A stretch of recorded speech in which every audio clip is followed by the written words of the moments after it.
us. Dr. Gloor completed a PhD in biochemistry at Western University, where he studied bacteriophage meal and contributed to our understanding of in vitro and in vivo transportation. He worked at the University of Wisconsin-Madison on Drosophila P element transportation and DNA repair, where he was the first to demonstrate that gene targeting worked in intact animal somatic cells and described a standard model for DNA repair in animals. At Weston, he developed the average product correction, a bioinformatic approach that greatly improved protein structure prediction and was widely used until recently. He later developed wet lab, bioinformatic, and statistical approaches to study human and other microbiomes. His methods, especially the bioinformatic ones, are used by thousands of researchers worldwide and have influenced diverse fields such as metabolomics, transcriptomics, metagenomics, and microbiome analysis. Dr. Gloor has published over 150 papers, delivered more than 40 invited talks, and received 4 highly cited research awards. In summary, Dr. Gloor has an ability to develop new ideas and inspire others to take them up. So I will turn it over to you now, Dr. Gloor, and you can get started. Well, thank you for that introduction. I appreciate the invitation. For those of you who may have met me in the past, you know that I like to talk, so I really appreciate the opportunity. So I'm going to talk about a very new method for dealing with high-throughput sequencing data analysis that really highlights the importance of being uncertain. And I'll just start off by mentioning that this is work in collaboration with Justin Silverman at Penn State University, and Michelle Nixon, a postdoc there, and a postdoc that of mine also has helped a lot, and I'll mention that as we go through. So, I've used a slide like this for a long time because I've really been attacking this problem for, it seems like, forever. So what I want to do when given a high-throughput sequencing data set is to figure out what is actually real. And what is real should be internally and externally consistent. That is, if I use a multivariate or a univariate analysis approach, they should be compatible. If I do minor perturbations to the input data in some way, say choose a different normalization, I should get similar answers. So what I'm trying to say is that these analyses should be reliable, reproducible, and robust. And right now, the vast majority of analyses are not robust at all. And so, this has been my goal for a long time. But as you all know, there are bumps and stumbles along the way whenever you think that you've got a really easy kind of project to work on, and it's never that way. And so there have been a lot of ups and downs. So the issue that has become important is that when we do high throughput sequencing, we are missing the information of the total number of molecules in the input environment. So this is called the total or the scale. So I'm going to talk about it as a scale problem. And there are lots of ways that scale can become an issue. So we can have unbalanced RNA populations between groups. So we could have different sizes of the underlying RNA population. So for example, we could be taking RNA from very large cells and very small cells and trying to compare them. Liver cells, red blood cells, for example. It's a long-standing problem in gene expression analysis. And in fact, the problem of scale was one of the reasons for the first development of the first normalization approaches. Not approaches that I recommend using anymore, but this wasn't, the very first normalizations were developed to trying to figure out how we can scale the information. And there's been a recent paper put out in 2024 from Pierre Bork's lab that showed that the actual, in microbiome analysis, the actual total number of bacteria in the sample was a better predictor of any physiological outcome than was any individual bacterial species. So this has been a long-standing problem. There are more than 20 different normalization methods in use.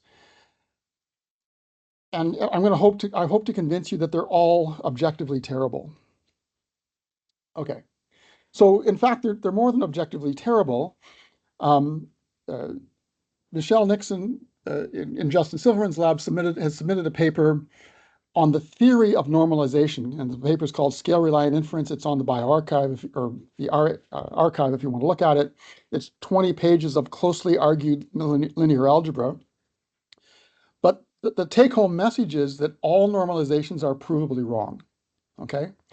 And we have put forward two papers very recently, one in genome biology, one in nucleic acids research, genomics, and bioinformatics, that show how these normalizations are wrong, and how using the method I'm going to show you in a few minutes provably and dramatically increases your ability to extract usable information from high throughput sequencing data. Okay, so I'm going to give a couple of examples of where information about scale and information derived from high throughput sequencing data analysis has led us astray and made life more difficult than it needs to be. So one I like to use is an example from Francesca Ciccarelli, who put together an atlas of genes that are reproducibly and reliably different in different types of cancers. So she calls it the network of cancer genes. And across all cancer types, she found only 3,300 or 3,400 differentially abundant genes between any kind of cancer versus its normal adjacent tissue. So think about that for a minute. When you do a differential abundance analysis, like a transcriptome analysis on tissue, for example, you typically find 50, 60, 75% of the genes as being different, statistically significantly different. And in the whole human genome across a whole bunch of studies, she only found 3,400 of these. And so the criteria had to be that they had to be different in all of the data sets that were examined, and they had to be different in the same direction, okay? That's the only criteria. They're different across data sets, and they're different in the same direction in the same type of cancer. So it gets even worse when you look at individual entries in this data set. So for example, for triple negative breast cancer, across 39 data sets, there are only 62 genes that are always changed in the same direction and are always statistically significant. If you look at any individual sample or any individual experiment, we ran an experiment with DEC and we got 15,000 genes different, okay? So really what that's saying is that there's a lot of false positives here. I think this is an even more egregious example. So Jessica Lee did a really lovely experiment where her lab took about a dozen clinical RNA-seq data sets from the Cancer Genome Atlas or other sources, and then randomized the sample IDs so that effectively instead of control versus experiment or control versus cancer, for example, they were interdigitated. There was no difference. They had randomized the samples. And then asked the question, using existing tools, how many differentially abundant genes do I find? And they found that more than half of the time with standard tools, that these tools found as many differentially abundant genes in the randomized data as in the real data. And even worse, they then went on to do gene set enrichment analysis and found that in the randomized gene set enrichment, the same types of genes were found to be enriched in the randomized data as in the real data. So as an example, when you randomize cancer cells versus normal cells, cancer versus normal, you find that cancer genes are upregulated in the randomized data. Or if you're doing immune cells, it's immune functions that are upregulated. So, again, a huge false positive problem. So this problem has been hiding in plain sight since the beginning of high throughput sequencing. So here's a small smattering of benchmarking studies. And the conclusion is universally that different tools give different answers in different data sets, and we don't know why. Okay? And it's never, the conclusion is never these tools are not giving us right answers. It's that there is one magic tool for each magic data set that you need to use, but you can't know a priori which tool is going to work for you. Okay, that's a problem. So I'm going to try and I'm going to argue that the underlying issue is a little bit more pervasive, or a little bit more. I don't want to say the underlying problem is more problematic than that. The tools that we use were developed in a data poor environment where we had very few samples. So almost all the tools that we use go way back, to the times when if you had 2 samples in each group, you were doing really well. Furthermore, the statistical models that the tools were built on have never had a standard of truth. Okay, we don't typically have a standard of truth in our experiments because these are all exploratory analysis. Furthermore, the tools were built for different data sites and different data sets and different types. So, for example, different tools were built for bulk RNA-seq analysis, then were built for shotgun metagenomic analysis, then were built for 16S RNA analysis, then were built for then were built for microarrays. And so each one of these tools are built for single cell. Each one of these tools that are built are being purpose built for a particular type of data, and actually even more than that, a particularly small subset of data sets that are in the lab who's building the tools. And the tools are always built to maximize power at the expense of precision. And it becomes a bit of a perpetual motion machine, because when you develop a new tool, you compare it to an existing tool, and you can read the papers, and it's always, yeah, we found way more positives with this new tool than with the old tool. No one ever asks whether those positives are reasonable. It becomes this perpetual ratchet where we're always ratcheting up and trying to get more sensitivity. Okay, so here's where you're probably going to, or I'm probably going to get hate mail from YouTube. So the real problem is that we tend to do what other people do. We, bioinformaticians, tend to use tools that other people use. We tend to benchmark new tools to ensure congruence without thinking about whether or not what we're benchmarking against actually has a standard of truth. We as a species have a bias towards conformity, okay? And we can see that playing out in all sorts of political environments right now and across the world. It is not fixed. This problem is not fixed by having a master's degree, a PhD, or an MD, or a DVM. Doesn't matter whether you're a plumber, a doctor, or a ditch digger. We have this bias towards conformity. In other words, this is a truly field-independent feature of all humans. Okay, so when I look at DNA sequencing data sets, I look at it as DNA sequencing is making sausage. And sequencers all take large things, chromosomes, and give us small things, short fragments, short reads back, that we then need to assemble or map back into being meaningful things. Okay, so if you look at it from that point of view, why do we need different tools for transcriptome, for single cell, metagenomics? Why? Because we're all doing the same thing. Okay, so what's the solution? Well, I don't know what the solution is, but I can give you a solution. I can give you an answer of how to be less wrong. So let's imagine that we want to collect a sample. And so we're collecting a sample and we want to describe reality. We want to know what's going on in the environment, okay? And if we could be a little demon, like Maxwell's demon, and get actually inside our sample and count and categorize the molecules we want to count, we could get a table that I'm going to call W. Reality is going to be W, okay? We can't do that. We don't have any tool that can actually physically count what's going on in any individual sample that gives us that level of detail. We always have indirect measures. So I'm going to decompose reality into two parts.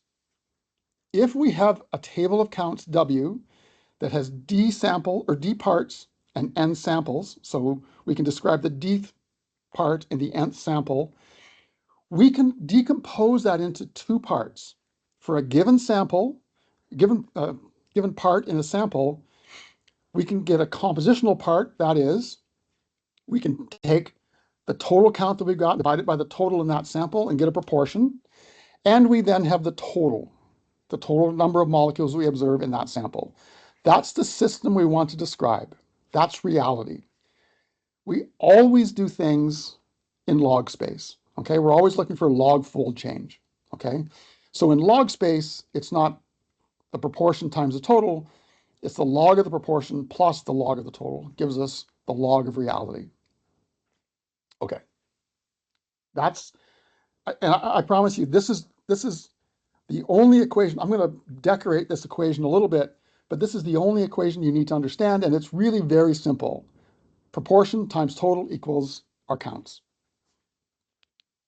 Okay, the one problem is that we actually don't count. We get a composition at the end. So in other words, we actually, the value that we measure, y, is a probabilistic sample of reality. And so there are many wet lab and dry lab steps along the way, the path from collecting the sample to getting our initial table of counts that are limited by the number of molecules that we have. So, you know, maybe you collect a gram of tissue, you then use 50 nanograms to make a library, and of that you put on a picogram onto the slide and sequence that. Then there are operations that we use that themselves infer or restrict the data to be compositional. And at the end of the day, we have a table of counts, but the counts are not actual numbers. They're actually proportions that are scaled by some arbitrary value, and that arbitrary value is actually the total number of counts that the machine can deliver. So this is what we want. This is what we've got. We have a table of counts y, but that table of counts is a proportion. The problem here is that compositional data are partially identifiable. There's more than one solution compatible with our observed data. And the simplest way to explain that is, I'm a cheap bugger. This is a brand new shirt, wearing it for the first time today. I got it for 50% off, okay? How much did I pay for it? So the 50% is the composition. The partially identifiable part is I could have got it, well, I didn't buy it, my wife bought it. I could have bought it on Temu, I could have paid like $6, or I could have got it at an outlet store and paid $40, or I could have got it in the mall and paid $60. It's the same shirt, 50% off no matter what, but you actually don't know because there are multiple realistic answers to the question, how much does this shirt cost, given that I got it for 50% off? And so that is the kind of data that we get when we do sequencing. We have these counts, but they're compatible with multiple totals in the underlying environment. So what do? We normalize. We have our table of counts, and we have some function, normalization function of that underlying data. In log, it looks like this. We have log of our counts and some function of that, okay? And this is Justin Silverman's great insight, is that this essentially looks a lot like that. And what that means is that our normalized table of counts is an estimate of the actual underlying environment that we're trying to measure, okay? It's a terrible estimate. It's provably always wrong, but when it's close enough, sometimes it works pretty well. And so now with this kind of mental framework, we can begin to say, okay, here's what the different normalizations actually mean. And so, for example, if you just take your data and do a proportion, that's exactly equivalent to saying that the total number of molecules in every sample that I'm collecting is exactly the same. Okay, the environment is constant. Many tools use proportions or some similar transformation or normalization, like RPKMs, etc. Other normalizations make other assumptions. So the relative log expression used by DE-seq says that different parts in different samples are constant in the environment. The trim mean of M values finds a single sample, a subset of a single sample that is assumed to be an environmental constant. In compositional data analysis, the standard log ratio approach makes the assumption that the geometric mean of the counts in the sample are constant in the environment. Okay, so each normalization makes a different assumption about what's in the environment, the total in the environment, and all of these are provably wrong. So what I mean by that is that these normalizations all cause bias. Okay, so let's imagine that we want to measure some parameter of our underlying data, and the true value is right here. Okay, the normal is, our count, our observed data is going to be way over here, like way over here.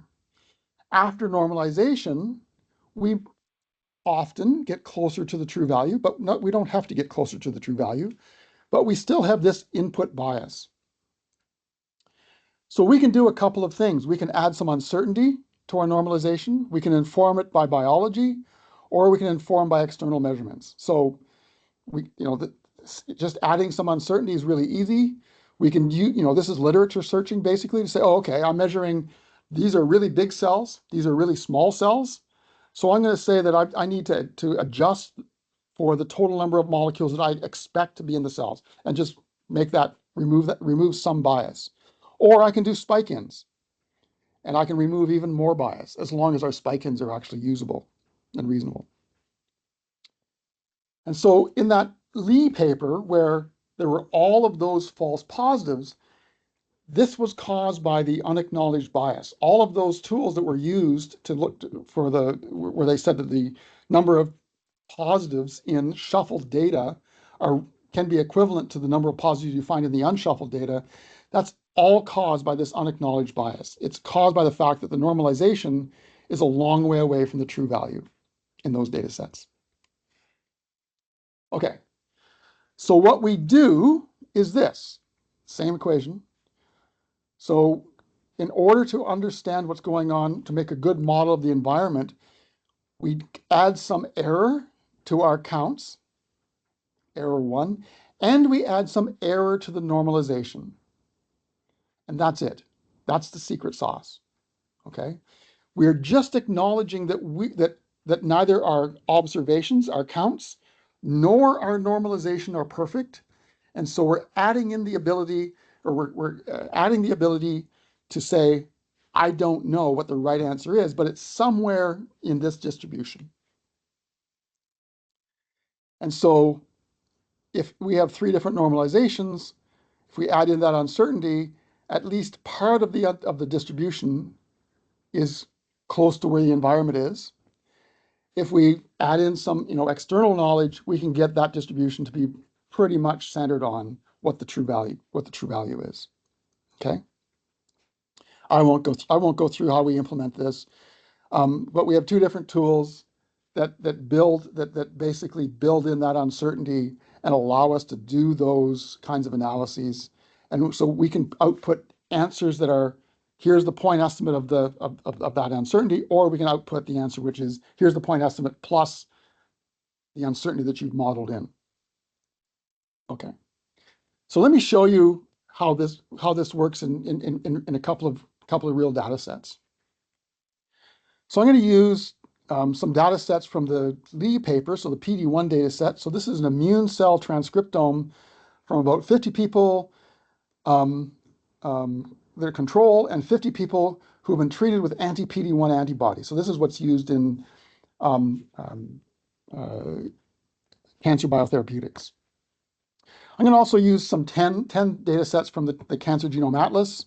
So these are also, both of these are from the lead data set. I'm going to use a yeast bulk transcriptome data set from Jeffrey Barton's lab. I'm going to use a vaginal metatranscriptome from our lab and from the literature, and I'm going to use a single cell transcriptome. And so what we do is we take these data and we shuffle them so that we shuffle the metadata, and then in the shuffled data set, anything that we find has to be a false positive. Okay. We also add to 5% of the genes a true difference using an approach called binomial thinning, which allows us to add information on top of existing high throughput sequencing data set information. So rather than build a model of the data and then the tool whose normalization best fits that model always wins, this is real data shuffled with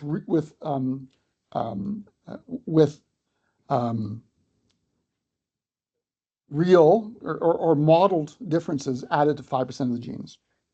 And those are drawn from a normal distribution as well. So not everything that is modeled to be a positive should be found, because it could be a really small difference or it could be a really big difference. Okay, so I love this figure. It's complicated, but it's also simple. So the tools that we use were developed almost exclusively for this. So this is a plot of the variance or the dispersion within groups versus the log relative abundance. And so this is the yeast transcriptome data set. Very little dispersion across the abundance spectrum until you get to the genes that are basically very poorly expressed. This is the model upon which the negative binomial was built, okay, which is used in most tools. And in this kind of data set, that's fine. The purple are those clinical data sets. So here's an example clinical data set. You can see they have a lot more dispersion for any abundance, as single cell does too. Single cell has a lot more dispersion for any abundance, and this is driven largely by sparsity. The metatranscriptome is kind of a dumpster fire. It's like the dispersion, the uncertainty of measurement is like way over here. There's a lot of variation that's going on in mixed bacterial populations that you're collecting, samples that you're collecting. And then just for fun, I've thrown on an in vitro selection experiment, which there's no relationship between dispersion and abundance. And so what I'm going to say is that each one of these data sets has a specific tool, and that specific tool works kind of okay sometimes in each data set, but each tool will fail on any of the other data sets. The approach that Justin has developed and I have developed works on all of these data sets. I'm going to show you that. Okay, so here's an example of the shuffled PD1 data set. So 5% of the genes are true positives. 95% of the genes that, if they're found as being statistically significant, are false positives. So this is just a volcano plot. And what I'm showing you is that as we add uncertainty to the normalization, so if we have no uncertainty, all genes, each point is a different gene, all genes are that are colored are statistically significant. If we add 0.2 standard deviations of uncertainty to our normalization, all the red ones disappear. They're no longer statistically significant. If we add half a standard deviation of uncertainty to our normalization, a lot more genes disappear from being statistically significant. What I want you to focus in on is the boundary between say, what's significant without any uncertainty and what's significant with some minor uncertainty. So when we have, you can see that it sort of forms this kind of manifold here. So what's going on here is that if we have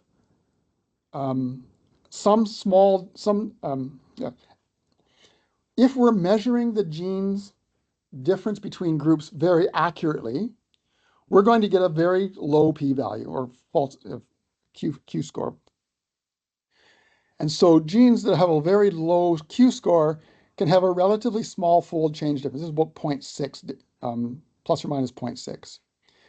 Genes that have, for example, down here or over here, these are genes where, yes, there's a large fold change, but we have even more dispersion in the data. So I can plot it a different way. So here's the difference, and here's the dispersion. And so that circle gene, statistically significant with 0.2 units of scale, but not 0.5, has basically 6 standard deviations of uncertainty of measurement, but only 3 units or 3.5 units of difference. In other words, the distribution of the difference is completely overwhelmed by the dispersion of the standard deviation of that gene. We should never call that as being different. Okay. So, I mean, people have known forever being like 15 years since high throughput sequencing was developed, 15 or 20 years, that you should not just trust your false discovery rate. And so we've been using this dual cutoff approach. False discovery rate has to be below 0.05, and the difference between has to be, choose your log fold change. The problem is, statistically, this is not a good way to go. It's been known forever, since before we had high throughput sequencing, in fact, that double filtering of fold change and a t-test or false discovery rate does not control the false discovery rate. And so here's in the PD1 data set, here's DESeq2 with the false discovery rate 30% to 45% as the model difference between increases. If we add that fold change cutoff, it hardly changes at all. Okay, so again, this has been known basically forever. However, adding in the uncertainty in the normalization flips that around. We have no false discovery rate with the ALDEX2 approach, which contains that normalization uncertainty. And even when we get to a very large modeled minimum difference with a small amount of uncertainty, 0.2 standard units of uncertainty, we're still at the nominal false discovery rate. Okay. So, and again, the scale-reliant inference paper that's on the archive from Nixon et al. Walks through in excruciating mathematical detail why this is true, why the false discovery rate is controlled by the addition of uncertainty to the normalization. Now, the flip side is that there's no free lunch. You cannot have your cake and eat it. Okay. So the reason that tools have very high sensitivity is because they call everything different. Every gene wins a gold ribbon. Okay? So you need to make choices. If you want every gene to have a chance at being statistically significant, by all means go ahead, but then you're going to spend your life chasing false positives. Okay? So we find that adding a small amount of uncertainty doesn't really, yes, we have less sensitivity, but it's a coin flip as to which of these are true positives. Here, the answer is this is a true positive. Everything in here that we find is a true positive. Okay, 95% of what we find here is a true positive. Here, it's a coin flip. Okay, so it's your choice. So this is going back. This is now looking at all of those other data sets. So this is a subset of the data sets that we looked at. And the bottom line is that in every instance, DESeq, EdgeR, and to a lesser extent, Lemma have high false positive rates. Cancer Atlas, 2 Cancer Atlas genomes, the PD1 data set, single cell transcriptome, the false positive rates are lower here. Vaginal metatranscriptome, yeast transcriptome. So very high false positive rates. And those false positive rates increase as your inferred or hoped for difference between groups increases. Okay. Sensitivity. again, as long as you're using a reasonably low scale value, scale uncertainty value, and I would recommend 0.2 for reasons I'll show you in a minute, you're basically about 85 to 95% of the sensitivity of the tools that have a large false positive rate, but your false positive rate with 0.2 units of scale is effectively zero. So again, what you find is real, or at least reproducible. Okay, so the take home is that DESeq and EDGE are very sensitive. They almost always have a very high false discovery rate. Lima is generally quite sensitive and usually has a lower false discovery rate, except in the case of single cell, so I think that's driven by sparsity. ALDEX 2 and 3, generally sensitive, less sensitive than the others, but always has the lowest false discovery rate, and the false discovery rate is nearly perfectly controlled by small amounts of uncertainty in the normalization. And I just like to show this figure because I love the boundary. So these are not artificially drawn boundaries. So this is an unpermuted BRCA1 data set. And here you can very nicely see that if we have no uncertainty, this is 15,000 genes are different if you had no scale uncertainty. If you had 0.1 unit, we lose 5,000 genes. Okay, so all these cream ones are lost. There's 5,000 genes that are no longer statistically significant. If we had 0.2, we lose 10,000 genes. So now the remainder, it's orange and red, there's 5,000 genes. Still probably way too many, but at the same time, we have got rid of an awful lot of genes that you should never call statistically significant. And notice the boundary again. So genes that we're very confident in measuring have a relatively low fold change. In this case, in this data set, it's about 0.5 plus or minus. Genes that we have a very high uncertainty of measurement down here, they're not significant. Okay, if the uncertainty is higher than the difference between, again, we shouldn't be calling those as differential between groups. And so what we found from doing this is that there's a universal rule here, that we have this constant slope. So as we add uncertainty, different data sets, depending upon how variable they are, how intrinsically variable they are, start off with different amounts of minimum absolute difference between groups for a p-adjusted value of 0.05. So the yeast transcriptome, basically you have zero difference between and you still have statistical significance. Whereas in the vaginal metatranscriptome, which has a massive amount of intrinsic dispersion, we start off with about one log twofold change of 1 as being the minimum difference between groups. As we add uncertainty in the normalization, we're always increasing the minimum difference between groups that's statistically significant in a monotonic fashion, no matter what data set. So I can say that if you choose to add normalization uncertainty to your analysis, that if you want to add in a buffer of 0.5 log fold change, if you're using ALDEX2, you should use a scale value of 0.25 because the slope is exactly 2. In ALDEX3, which is under development, you should use a value of 0.3 because the slope is 1.6-ish. Okay, so we and others have used this in multiple different experiments.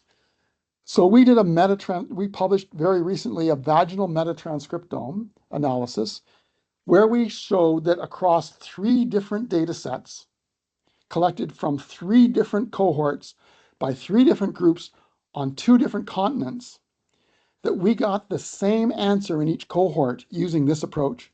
And furthermore, that the answers that we got were biologically, were actually biologically and medically useful, basically, shall we say. So we found, for example, that different bacterial species had different ways of responding to the host antimicrobial peptides. When you're chasing through 30,000 positives, you're never going to see that. But when you get it down to, oh, here's 500 things that are different, then you see this bright beacon of, oh, yeah, it's the cyclic or the cyclic antimicrobial peptide resistance that's important. Independently, another group showed that this approach dramatically increases the sensitivity and specificity of mass spec glycomics, and it's a really great article to read. Kyle McGovern in Justin's lab has shown that gene set enrichment is much more reliable when you include uncertainty in the normalization in your analysis. And the approach that I like to use is a Bayesian approach. So we're working on these distributions. And Kyle has also shown that you can use this approach for a frequentist approach where you can just, I just want a single p-value. And it also makes a huge difference. ALDX3 is coming. ALDX3 is a linear model-based version that is about 1,000 times faster and allows us to examine arbitrarily large data sets. And so I'm really excited when that one gets pushed to the bioconductor. Okay, summary. High throughput sequencing data are partially identifiable. That's bad. And by partially identifiable, I mean that a given table of counts is compatible with multiple different environmental measurements. And so if we want to get a single truth about the environment, the data that we get from high throughput sequencing data are not sufficient to get a unified, a single truth from about the environment. All tools, all normalizations assume that they are estimating the scale of the underlying environment properly. Again, provably wrong in Justin's original paper. But we, as a community, believe the tool to be correct, and so that causes false precision and false confidence in the inferences that we do make. Accounting for scale in the approach that I've shown you, adding error to both the count and to the normalization, prevents us shrinking to a known wrong answer. So that's good. If you have external measurements, spike-ins, or from the literature, different behaviors of the cells, for example, if you can even, any estimate that helps you reduce that bias from the normalization to reality is going to increase your ability. And that's what we did with the vaginal metatranscriptome data set. And in the best case, we can control both false positives and false negatives using this approach. So I want to say that, uncertainty is not a bad thing if you actually acknowledge it. I mean, the data that we're measuring are uncertain. There are so many wet and dry lab steps from what we're trying to measure in the environment to what we observe in our initial count table, that to believe that the count table is a perfect representation of reality is, in my view, not a very good way to think about it, because there's so many things that can go wrong. We need to acknowledge that our data are just one representation of reality. Our data are uncertain.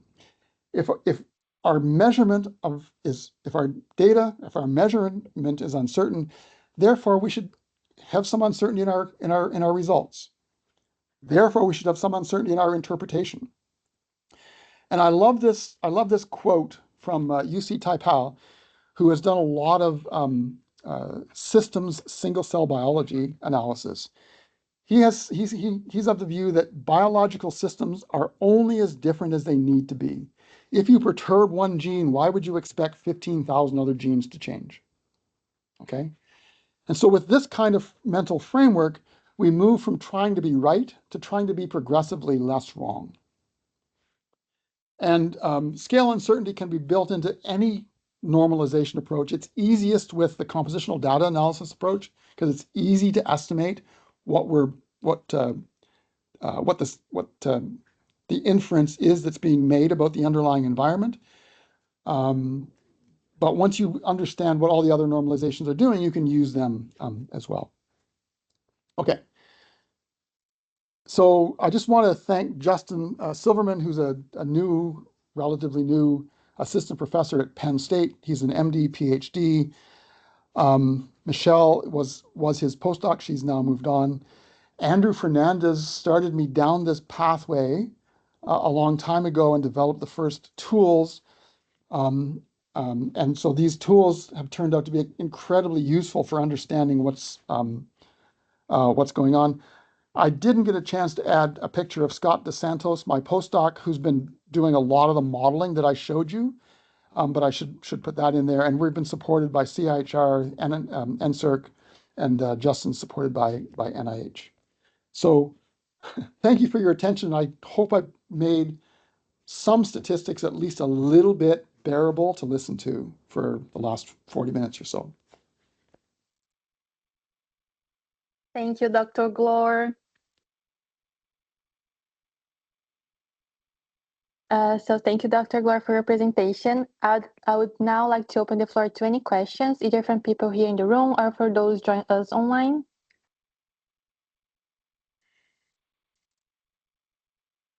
Any questions in the room or online? Okay, I can start it. So you said that all normalization methods induced bias. Yep. How can we judge when that bias is accessible or close enough to the true biological values to still be informative? Yeah, I mean, that's the real big problem is we can't. There's no approach that will allow us to look at a given analysis and say this is correct. And so that's the whole problem with all these benchmarking papers is every tool on a given data set gives a different answer. And we don't know which one's correct. And so that was, Justin's big insight was that all of these are wrong. Okay. And so, there are guidance in the literature to say, oh, just take as many tools as you can manage and just take the intersect of all the tools. And then you're probably right. Which is fine if the biases are actually randomly distributed around reality. But we don't even know that. Okay. So there, for any given experiment, there's always some information in the literature. So, if you're doing, comparing, do an RNA-seq between two tissues, for example, you would know, for example, that liver cells have a higher metabolic output than, I don't know, fibroblasts. So you can build that into your model and say, okay, I believe that the scale of liver cells is higher than that of fibroblasts. And I'm going to say maybe they're twofold different, plus or minus 100%. That is a much better model than saying they're the same, right? Or that this subset of genes is the same, right? So, in a fibroblast, there's more structure, so there's more actin, for example, than in a liver cell, right? So if you were doing qPCR, you would, for example, that's quite common to choose the actin gene as a control. Well, maybe that's a terrible control to choose, right? So all of our approaches have biases, and so I just want people to acknowledge that there's bias. That's all. Okay, thank you, Dr. Gloor. We do have a question in the room.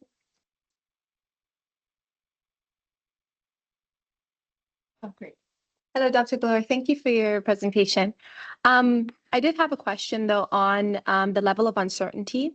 So I was wondering if you could elaborate on how introducing a level of uncertainty would reduce the false positives in our results. And also, how do we select the level required for our data sets? Yeah.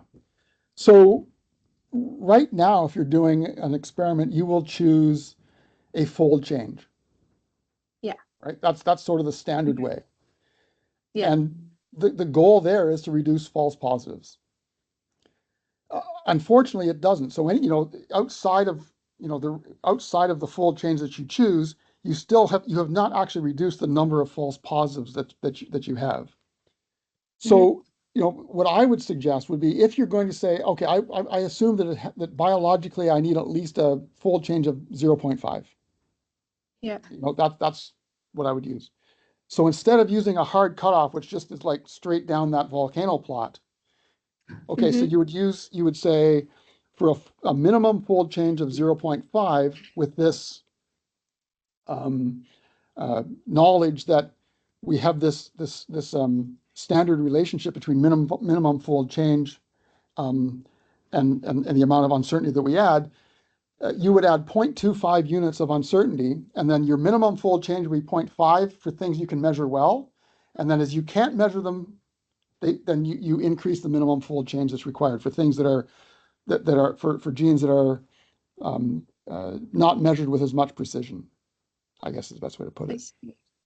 And so, I you know, I see. would actually recommend a universal 0.25 units of uncertainty be added whenever you're doing it, and you'll get rid of about 3/4 of your, half to 3/4 of your positives, and then anything else that remains should be relatively robust to being a false positive, up to about an expected minimum fold change of 1. I see. So So that's it a really does. Absolutely. sorry. Sorry, go ahead. No, you go ahead. Sorry. Oh, so I was just going to say, so it doesn't really depend on the data set. We can have a universal value. Yes. Yeah. Okay. Yeah. You're basically building in a buffer of I don't know, but I know that this is probably wrong. Okay. Yeah. You will lose some sensitivity. And sometimes the correct, and this is a hard thing for people to understand, is that sometimes I know you spent $30,000 doing your experiment, but sometimes the answer is there's no difference. Okay? That's a hard thing for people to swallow, but sometimes that's the right answer. And the PD-1 data sets the poster child for that, because just Yeah. randomly permuting the data gives you as many positives quite often as you get if you have the true clinical designations of the data of the groups, which means that virtually everything that you're finding in that data set is a false positive. Right. Brilliant. Thank you. If there's no, Yeah. okay, I'll keep going. So I also wondered, so you mentioned that we, right now usually use different tools for different data sets, and you gave the example of the yeast versus the vaginal transcriptome, but which is naturally single versus multi-cell. But I was wondering, would we need also different tools based off of the levels of expression of the elements? So like mRNA versus long non-coding, for instance, would that be something also to look into or no? Okay. No, I mean, the single data set that's problematic for this kind of approach is single cell. Okay. And the problem there is that there's so much sparsity. There's no gene that's ever essentially universally expressed across every single cell that you get. And so this kind of model struggles a bit with single cell, I have to say. But so does every other model.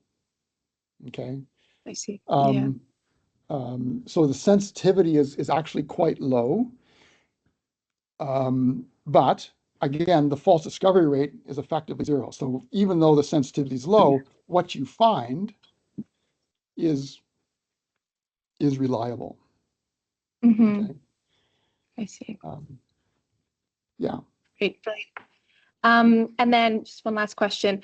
Is there a way to quantify how much less wrong we are based on the different approaches we have? Well, I think the best way to think about it is to try different amounts of uncertainty and see what Okay. changes. Okay, so that's why I Okay. really like that one figure in With the in the cancer data set where we had these nice isomorphic lines of separation. So that really highlights that what we're progressively doing as you add uncertainties, we're removing those, in this case, genes, from being statistically significant that are either very small difference between or very large uncertainty of measurement. And so it's just a matter of you know, if you look at that, you begin to appreciate, well, anything where I add a very large amount of uncertainty, say 0.5 or even 1 unit of uncertainty, I'm really left with only some really massive, you know, fold changes and really high confidence measurements. And that may be okay. I mean, you've basically done a filter, shall we say, which you probably would have done anyway when you do your gene set enrichments. You do your gene set enrichments and you go, oh, the first tool, that's just metabolic and that's DNA repair. Oh, there's my immunology signal. It's like the fourth one down. Well, get rid of all that other stuff and just, the ones that you care about will then become the pathways that you care about are preferentially enriched in the ones that in the genes that survive a very high amount of uncertainty. That's one of the messages from Kyle's paper on the gene set enrichment analysis. I see. You have a minimum for the level of uncertainty, but do you think there's a maximum? Well, it's like choosing a false discovery rate of 1 times 10 to the minus ridiculous. You're never going to find anything different. Yeah. If you add Right. a lot of uncertainty, you're never going to find anything different. So, Okay. I think the key thing to keep in mind is that any uncertainty is better than none. But you still have to use some. We still don't have a standard of truth most of the time. Yeah. Okay. Absolutely. So you just never trust anything that's close to the margin of significance, and this just helps you make better decisions. Brilliant. Thank you so much. Yeah. Thank you, Fatima. Please, Dan, go ahead. Yeah, thanks, Julia. Thanks for the wonderful presentation. I'm glad that you tackled on these subjects that are very rarely discussed. I have a question. I'm not sure if it's how related it is or not, right? But sometimes when you perform experimental studies, right, there might be cases where your data has some systematic bias instead of random bias. How would the method that you describe reacts to systematic bias, or is it still applicable? Yeah. So this turns out to be really applicable using this approach. So is the tool and is the approach that we took in the vaginal metatranscriptome approach, and also the approach that was taken in the glycomics paper by the other group. So if we're adding uncertainty, the normal approach is to just add uncertainty around a difference between groups of 0. But if you have a systematic bias, large cells versus small cells, or that this is that there's 100 times more bacteria in this environment than in that environment, then you add in not just uncertainty around the measurement, but also the direction of change. So you can say, I'm drawing from a normal distribution. It's a log normal distribution centered on 0. In the case where we assume that there's no systematic bias, or you're adding in uncertainty drawn from a log normal of, I don't know, plus 0.5 or minus 0.5, whichever direction you believe, or you have some evidence to believe that the systematic bias is occurring. Yeah, I was just referring to the case when you kind of don't know that you have that systematic bias, so that, whatever analysis tool you're going to use is going to lead you into haywire. So you can usually see the systematic bias if you plot an effect plot or a histogram of the difference between. And so if the histogram of the difference between groups is centered very close to 0, then you typically, not always, but typically don't have a big systematic bias. That's a first rule of thumb way of examining for that systematic bias. But I think some people in the microbiome field, some people have been working on this problem. So like Ben Callahan has worked out some approaches to examine systematic biases.